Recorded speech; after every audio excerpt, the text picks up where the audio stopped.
મિત્રો અમે એક કૂતરી પાડી પણ કરડે બધાને બહુ કરડે ને એટલે અમે બધા નક્કી કર્યું કે આ કૂતરી ન કરડે કેવી રીતે. પછી બધાએ કીધું કે આને બિસ્કિટ નાખતું જવાનું, કે આ રોટલાનું બટકું નાખતું જવાનું, એટલે ખાવામાં રહે એટલે આપણે અહીંયાથી નીકળી જવાનું. બરાબર. પછી ટેવ પડી જાય એટલે એક દી સવારમાં અમે બે ભાઈબંધ નીકળ્યા.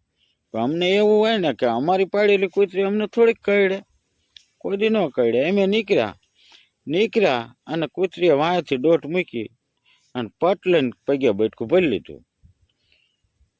એટલે આ લખણ કહેવાય એના. એ કોઈ માણસને ઓળખે નહીં. હા, લખણો હોય, સ્વભાવ એવા હોય, એ કોઈને ઓળખે નહીં. હા, એટલે જ કીધું હે ને કે હાલ જાય હવાલ જાય પણ લોંડીના લખણ ન જાય લાખા. આ ધ્યાન રાખવાનું.